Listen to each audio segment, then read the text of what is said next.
Madame la Présidente, chère Maryse Lépée, Mesdames et Messieurs, et pour beaucoup d'entre vous, je peux dire chers amis, je suis heureux de participer à l'ouverture de cette nouvelle journée régionale. J'essaye d'y participer chaque année. Je pense d'ailleurs que je n'ai pas dû en louper une. Je vous remercie en tous les cas de m'accueillir ce matin. Je voudrais tout particulièrement, Maryse, vous remercier de m'offrir ce moment de rencontre sur un sujet aussi important que l'évolution, la reconfiguration du secteur associatif médico-social dans notre région. Vous l'avez dit, c'est un moment fort que nous vivons, que vous vivez, et les textes législatifs auxquels vous avez fait référence montrent bien un certain nombre d'enjeux auxquels il va falloir que nous puissions apporter des réponses. Les textes législatifs ne sont là que pour porter des réformes absolument nécessaires. Ces réformes, vous les percevez, vous en percevez tout l'intérêt dans l'action que vous conduisez tous les jours. Je crois que c'est en effet important qu'à l'occasion de cette journée, vous puissiez avoir un échange autour des préoccupations communes qui nous sont communes, qui sont la santé et l'accueil de nos concitoyens franciliens. Je voudrais, à l'occasion de l'introduction de cette journée, évoquer avec vous les grands axes de la politique de l'agence qui répondent à ces objectifs. Depuis la création de l'agence, 3 objectifs stratégiques structurent notre action. Construire des parcours, améliorer la qualité et l'efficience du système et conduire nos politiques en concertation avec tous les acteurs au plus près des territoires. Ces 3 objectifs sont des objectifs qui structurent le projet régional de santé que nous avons adopté à la fin de l'année 2012. Mais au-delà de ces objectifs stratégiques, je crois, et je sais combien vous en êtes conscient, je crois qu'il nous faut effectivement adapter l'évolution de notre système à cette période cruciale dans laquelle nous nous trouvons, et ce que la ministre de la Santé et des Affaires sociales a lancé à travers la stratégie nationale de santé et la loi de santé, mais pas uniquement la loi de santé, vous avez fait allusion à d'autres textes, sont là effectivement pour nous donner une impulsion à la nécessaire réforme de notre système, cette réforme qui d'ailleurs est permanente. Personne ne peut imaginer que nous aurons un jour atteint un mode d'organisation qui nous permettra de nous dire « bon, maintenant on ne bouge plus ». Non, nous sommes dans le secteur sanitaire, dans le secteur social, dans le secteur médico-social, je dirais dans le vivant, et donc tout ce qui vit nécessite qu'en permanence nous nous adaptions. Les réformes à venir reposent sur 3 piliers. La prévention, comme socle de la politique de santé, mais aussi de la politique sociale, éviter qu'il y ait une dégradation d'une situation de santé, d'une situation sociale. La mise en place d'une organisation territoriale à travers le service territorial de santé au public, et puis par ailleurs une gouvernance rénovée. Ces mesures prennent acte du fait que nous sommes dans ce que nous appelons une transition épidémiologique. Cette transition épidémiologique qui se traduit par une augmentation très importante de la part des maladies chroniques, 13 millions de personnes concernées par les maladies lourdes et chroniques, 2,5 millions dans notre région ici, c'est-à-dire des modes de prise en charge au long cours, des modes de prise en charge qui nécessitent la mobilisation de plusieurs acteurs, alors que nous avons, et j'y reviendrai, un système de santé qui est très cloisonné et qui n'incite pas à cette organisation plus collective, aussi bien pour répondre à ces situations sanitaires qu'à ces situations sociales. Et puis, dans le cadre de cette transition épidémiologique aussi, le vieillissement d'une population polypathologique qui appelle des réponses sans cesse renouvelées. Il nous faut donc repenser l'organisation de notre système de santé. Ce système est aujourd'hui encore trop fondé sur des épisodes de soins segmentés Et il nous faut progressivement passer à un ensemble coordonné de services dont l'organisation serait pensée d'emblée autour du parcours de l'usager. Pour cela, les pratiques, l'organisation institutionnelle, les mécanismes de financement doivent évoluer au profit d'une fluidité des parcours. D'ores et déjà, l'agence régionale est actrice de ces transformations, y compris dans le secteur médico-social, et mobilise un certain nombre de leviers. Je voudrais évoquer plus particulièrement le développement de l'offre, la construction justement des parcours et l'amélioration de l'efficience du système. Tout d'abord, le développement de l'offre. L'agence s'emploie à développer donc l'offre de places pour les personnes âgées, les personnes handicapées, avec les conseils généraux. Et je voudrais particulièrement saluer un représentant du Conseil général de Seine-Saint-Denis, qui est un partenaire naturellement de l'agence, et à travers lui, les autres représentants, éventuellement des collectivités territoriales que je n'ai pas nécessairement identifiées. Depuis 2011, l'agence a lancé 35 appels à projets médico-sociaux pour la création de places en établissements sanitaires et médico-sociaux pour personnes âgées et pour personnes handicapées dans la région, aboutissant à l'autorisation de 2850 places. Et 4 de ces appels à projets sont encore actuellement en cours. Concernant les personnes âgées, depuis 2011, 19 appels à projets ont été lancés. 18 sont clos et un appel à projet est en cours. Et pour les personnes âgées, cela se traduit par l'autorisation de 2416 places pour personnes âgées avec PASA. 3 appels à projets restent à lancer sur ce secteur pour la création de 283 places avec PASA. Par ailleurs, l'agence a lancé des appels à candidatures régionaux pour le déploiement du dispositif Maya, 32 entre 2011 et 2014, je vais y revenir, et puis d'autre part pour le déploiement de places de SIAD, de services de soins infirmiers à domicile renforcés. Les appels à candidature sont actuellement en cours. Concernant les personnes handicapées, depuis 2011, 16 appels à projets ont été lancés.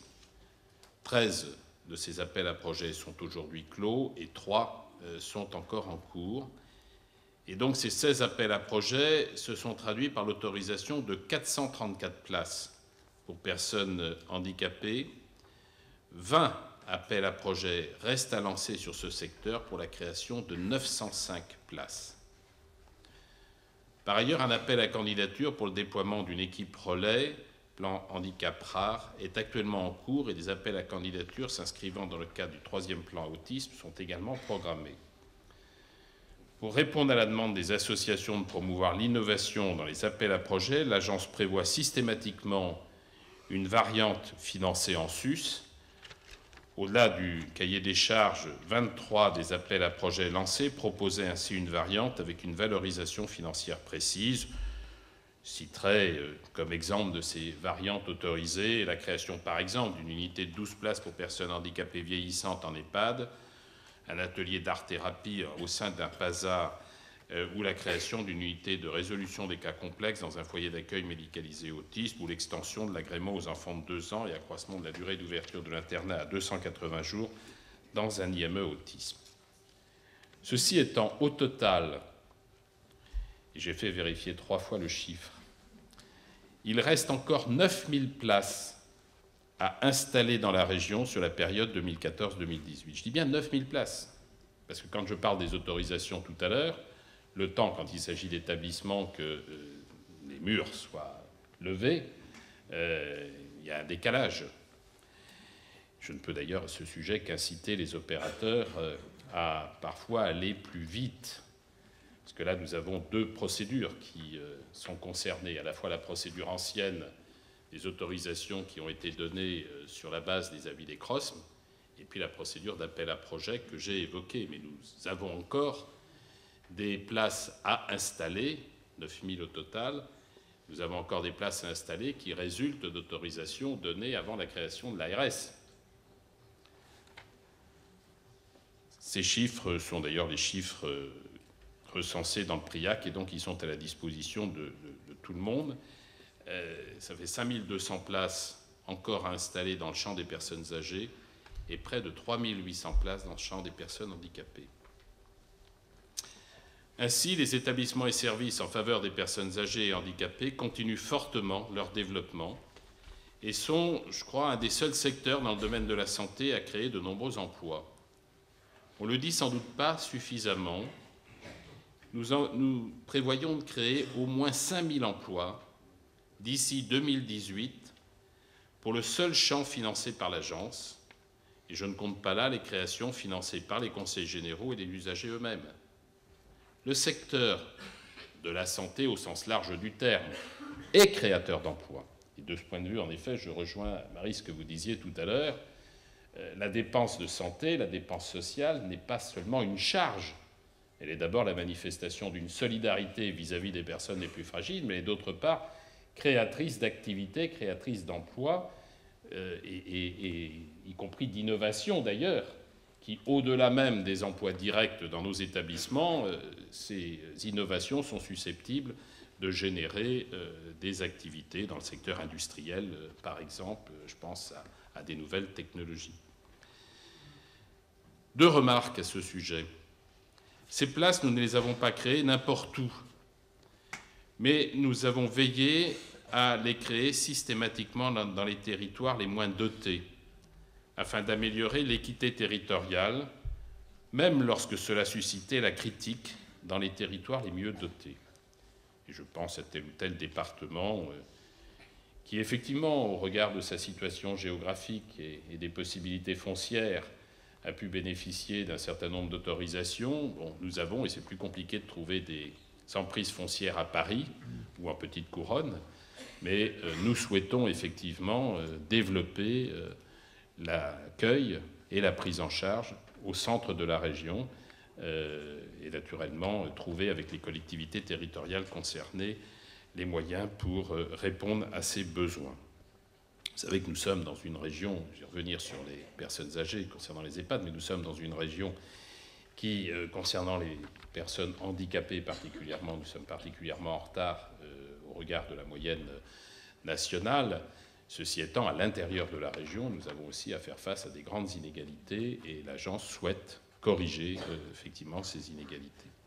Concernant les personnes âgées, nous sommes moins aujourd'hui dans un besoin, au regard des places que j'ai évoquées tout à l'heure, dans un besoin de création de places en institution, mais beaucoup plus, par contre, la nécessité de développer des places à domicile, des prises en charge au domicile des personnes. Nous avons également été vigilants à l'accessibilité de ces places au plus grand nombre dans les EHPAD. Aucun EHPAD n'a été autorisé par appel à projet depuis la création de l'agence sans au moins 25% des places à l'aide sociale, manifestant concrètement l'engagement de l'agence et des conseils généraux en faveur d'un meilleur accès aux soins. Je n'oublie pas cependant que le sujet du reste à charge dans les EHPAD reste une question qui est angoissante pour les familles, et c'est pourquoi l'agence a consacré 27 millions d'euros en 2013 à l'aide à l'investissement, puisque quand nous aidons naturellement à l'investissement, nous contribuons à baisser le coût de l'hébergement et naturellement à lever d'une certaine manière la charge en partie qui pèse sur les résidents ou leurs familles. Le deuxième objectif, construire des parcours. Au-delà donc de la création de places nouvelles, il convient d'engager concrètement la transformation de l'offre vers une logique de parcours de vie et de soins. Et je voudrais prendre quelques exemples. Tout d'abord, l'autisme, et puis un mot sur les personnes âgées à propos du parcours. Afin d'accompagner la mise en œuvre du 3e plan autisme, l'agence déploie une démarche de diagnostic territorial pour répondre aux enjeux d'organisation concertée entre les différents acteurs, qui permettra de fluidifier le parcours des personnes avec autisme, notamment entre les établissements de santé, les établissements médico-sociaux, les MDPH et l'éducation nationale. Cette démarche est conduite avec l'appui du CREAI, le Centre de ressources d'expertise et d'appui au handicap, du CRAIF, qui est le Centre donc, de ressources autisme en Île-de-France. Cette démarche, elle a été initiée dans les départements d'abord de Seine-et-Marne et des Yvelines en début d'année et a été engagée fin septembre dans l'Essonne et la Seine-Saint-Denis. Tous les départements seront couverts par la démarche à horizon de juin 2016, pour les Hauts-de-Seine et pour le Val-de-Marne en janvier 2015, pour le Val d'Oise et pour Paris en septembre 2015.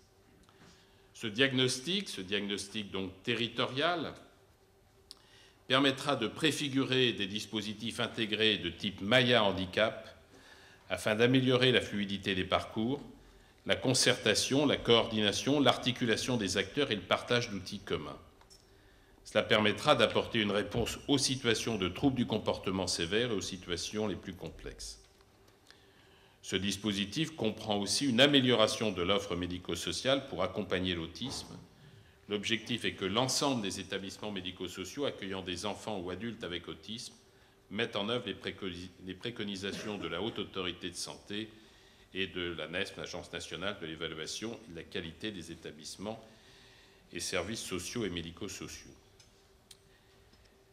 Les orientations du troisième plan autisme favorisent par ailleurs l'inclusion scolaire des enfants avec autisme avec la création d'unités d'enseignement en maternelle.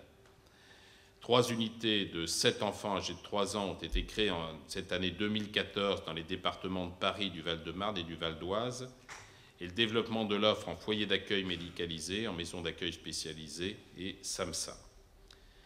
La concertation a été engagée avec les conseils généraux sur les créations de places pour adultes avec autisme.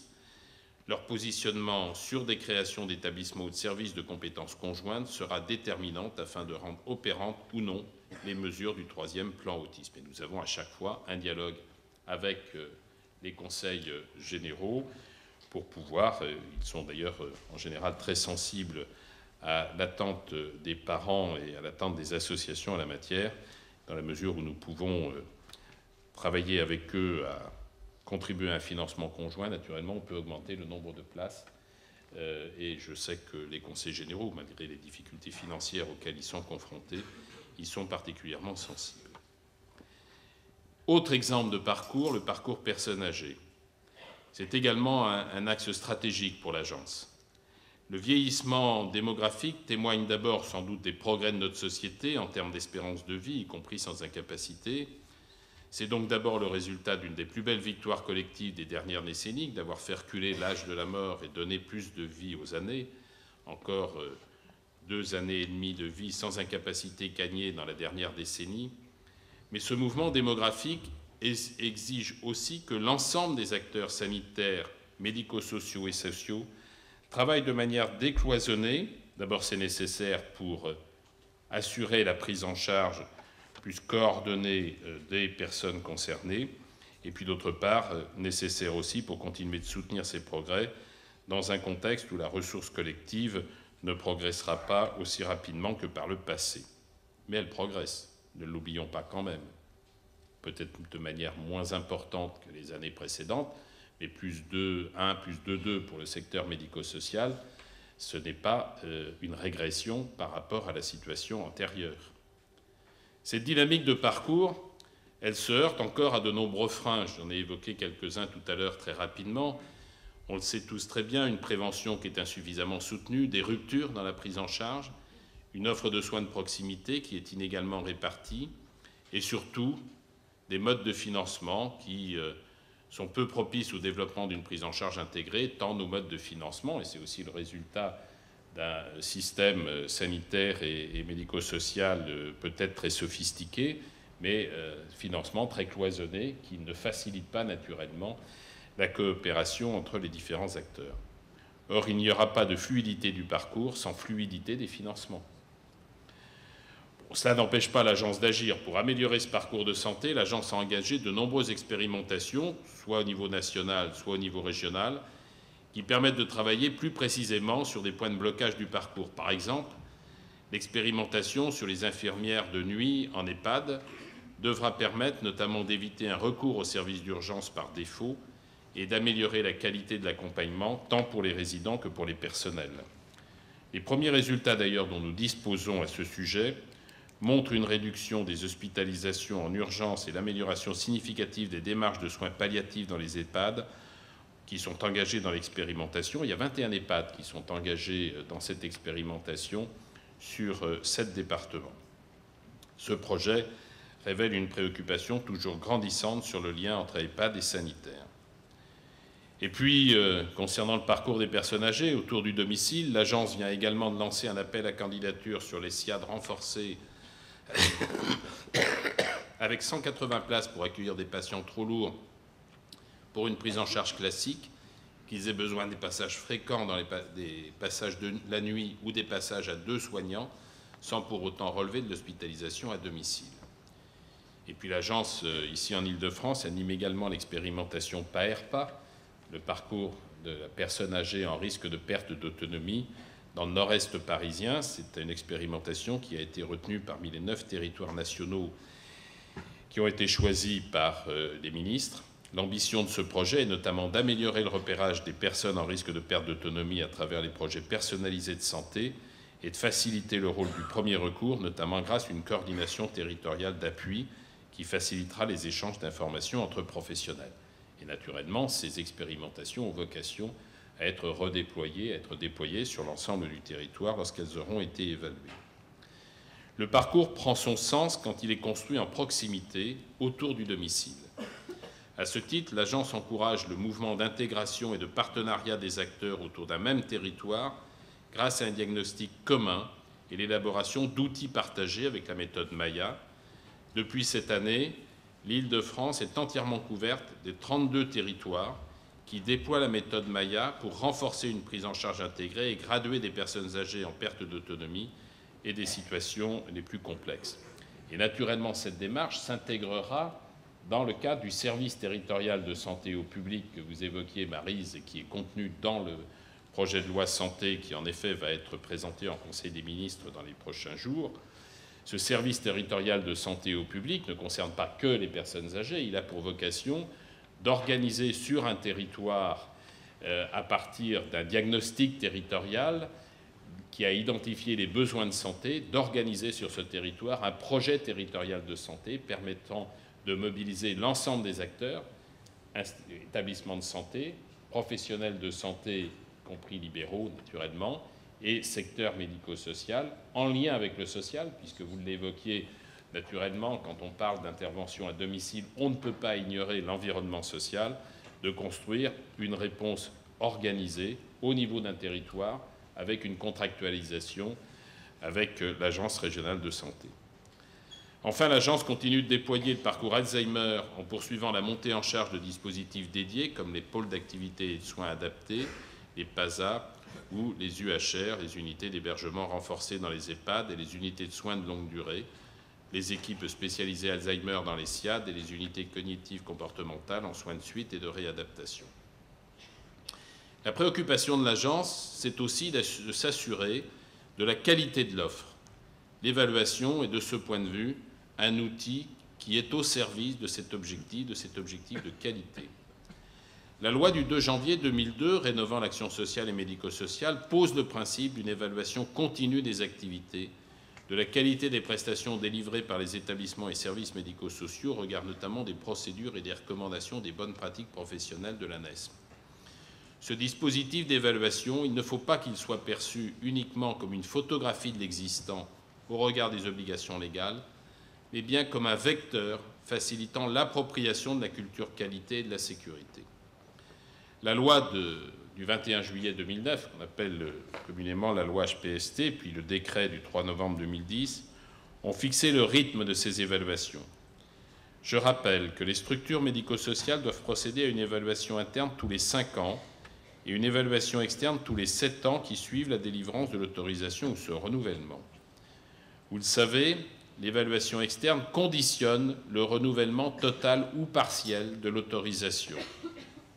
Parmi les 2200 structures médico-sociales qui relèvent de la compétence de l'agence, encore un autre chiffre, 2200 structures dans la région Île-de-France. 1600 établissements et services verront leur autorisation initiale expirer au 2 janvier 2017. Ces établissements avaient l'obligation de transmettre leur évaluation interne au 3 janvier 2014 et en tous les cas, ils sont tenus d'adresser leur évaluation externe au 3 janvier 2015. Si vous êtes concerné, n'oubliez pas cette date. parce que les établissements sociaux et médico-sociaux qui n'auront pas transmis d'évaluation externe recevront, après cette date, une injonction de dépôt de demande de renouvellement. Et si vraiment il n'y avait pas de transmission, eh bien, je n'hésiterai pas à prendre des décisions que vous pouvez imaginer. En tous les cas, qui sont prévus dans les textes réglementaires et législatifs. L'Agence a travaillé de concert avec les 8 conseils généraux de la région pour définir la démarche régionale de pilotage et de traitement des évaluations internes et externes transmises par les structures médico-sociales. À ce jour, 64% des évaluations internes et 15% des évaluations externes seulement ont été transmises à l'Agence. Je voudrais donc insister sur l'urgence qu'il y a à transmettre les résultats d'évaluation afin de limiter le nombre des injonctions que nous serions amenés à formuler. Nous ne souhaitons évidemment pas utiliser l'évaluation externe pour remettre en cause systématiquement les autorisations, mais j'ai bien dit systématiquement, pas systématiquement, mais ça pourra peut-être arriver. Mais lorsque l'évaluation externe ne sera pas transmise ou révélera des dysfonctionnements graves, je n'hésiterai pas à prendre les responsabilités et à organiser les transferts d'autorisation qui s'imposeront. Troisième volet, l'amélioration de l'efficience du système. D'abord, par une politique tarifaire adaptée. Répondre plus efficacement à des besoins qui croissent plus rapidement que nos ressources suppose aussi d'améliorer l'efficience de la dépense. Il s'agit de rendre l'allocation des ressources publiques que nous confie la collectivité plus équitable et plus incitative à un plein usage de l'offre. Ainsi, la campagne tarifaire 2014 sur le champ médico-social poursuit la mise en œuvre de la convergence tarifaire dans les EHPAD et les MAS. Je sais que cette démarche suppose des efforts pour les établissements les mieux dotés, mais ce sont aussi des ressources qui, lorsqu'elles sont ainsi dégagées, permettent de soutenir les établissements les moins dotés. Il ne s'agit pas uniquement d'assurer l'équité, mais aussi de donner une cohérence à long terme à notre action, à service égal, financement égal, et de la visibilité aux acteurs sur l'évolution des ressources. J'assume donc aussi le choix de minorer le taux de reconduction pour créer une marge libre d'engagement afin de soutenir l'effort d'investissement, soutenir les projets de coopération et de restructuration et soutenir l'effort de formation professionnelle et la généralisation de la démarche de bientraitance. Pour la première fois en 2014, le taux d'occupation des EHPAD a été pris en compte en termes d'allocation de ressources. Cette politique, déjà en œuvre dans le champ des USLD depuis 2012, a produit des effets extrêmement positifs en termes de prise en charge des usagers. À visée incitative, cette politique a pour objectif de garantir le plein usage des capacités installées et financées dans une région où le taux d'équipement demeure faible, j'y faisais référence tout à l'heure, et la pression sur l'offre forte. Il n'y a aucune raison que des établissements qui ont été autorisés pour un nombre de places ne remplissent pas ces établissements. Il peut y avoir des raisons que l'on est prête naturellement à examiner. Il y a des situations qui nécessitaient que nous puissions ajuster les financements au regard du taux de remplissage, si je puis dire, entre guillemets, des établissements. Il n'y a aucune raison d'accorder la totalité des financements lorsqu'un établissement ne fonctionne pas à pleine capacité. Le mécanisme est simple. Dès lors qu'un EHPAD fait apparaître un taux d'occupation inférieur à 95% pendant 4 années consécutives, une retenue temporaire est opérée sur le budget de l'établissement à hauteur de 0,5% pour 1 point de sous-occupation. Pour 94% de taux d'occupation, ainsi l'établissement perçoit 99,5% de sa dotation. Bon, c'est pas trop pénalisant, mais c'est un objectif que je viens de rappeler, c'est effectivement de conduire à ce que les places autorisées soient réellement occupées. L'objectif de cette politique est d'inciter les EHPAD à s'organiser pour prendre en charge l'ensemble des besoins en échangeant avec l'agence sur des solutions pour un retour à pleine occupation. Je répète, il peut y avoir des situations qui justifient cette situation. Il est hors de question d'avoir une attitude arbitraire sans dialogue, mais l'objectif doit être bien compris. Pour l'exercice 2014, plus de 1000 places ont été identifiées comme vacantes. Sur 60 000, ça fait 1,7% des capacités autorisées. et donc pour une retenue de 3,5 millions sur un total de budget soins EHPAD de près de 815 millions. Ça fait 0,4% de la dotation. Ça ne fait pas beaucoup, naturellement, donc, mais c'est un élément de dialogue. Et l'objectif de l'agence est d'étendre progressivement cette méthode à l'ensemble des champs sous sa compétence, concernant le secteur du handicap, mais aussi, nous y viendrons, concernant les services de soins de suite et de réadaptation et la psychiatrie. Enfin, je voudrais vous parler de la démarche de restructuration dont je sais qu'elle suscite des interrogations, voire des inquiétudes parmi vous. Je voudrais tout d'abord dresser un constat. Je l'ai déjà dit d'ailleurs un peu dans mon propos, mais je voudrais y revenir. Le vieillissement de la population, l'évolution de la prévalence de certaines déficiences et de certaines maladies chroniques, ainsi que la mutation des modalités de prise en charge attendues, font apparaître la nécessité d'ajuster l'offre médico-sociale afin de répondre aux enjeux de parcours de vie et de santé coordonnés de personnes handicapées et de personnes âgées. Par ailleurs, les exigences permanentes d'amélioration de la qualité des services rendus impliquent de s'interroger sur les modes de financement des établissements et services médico-sociaux. La nécessaire optimisation de la gestion des structures au service de la population et les contraintes financières croissantes peuvent mettre sous tension le secteur médico-social, voire mettre en péril la pérennité de certaines structures. Ce triple constat implique donc une adaptation de l'offre qui suppose, le cas échéant, la restructuration et ou le regroupement de plusieurs structures. Cette démarche est conduite parallèlement à la poursuite du développement de l'offre via les appels à projets. L'agence souhaite donc promouvoir et accompagner ce mouvement inévitable afin d'anticiper au mieux les situations difficiles qui ne manqueront pas de se présenter et d'accompagner les établissements sociaux et médico-sociaux dans leur évolution. Je souhaite naturellement que cette démarche se fasse dans le dialogue auquel vous avez appelé, Madame la Présidente, tout à l'heure. Et c'est d'ailleurs dans ce cadre, dans le cadre d'un dialogue, qu'en lien avec les fédérations, nous avons lancé un chantier de repérage des structures en situation de risque de fragilité.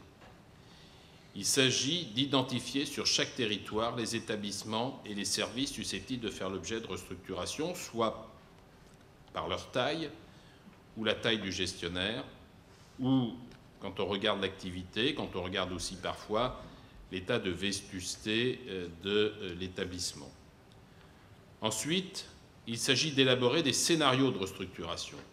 Ça peut être de la rénovation, ça peut être de la fusion entre les structures, ça peut être de la transformation, ou des scénarios d'évolution de l'offre par rapport aux besoins identifiés dans le schéma régional d'organisation médico-sociale et aux résultats de leur évaluation interne et externe, puis d'accompagner ces structures, ces institutions, techniquement et financièrement.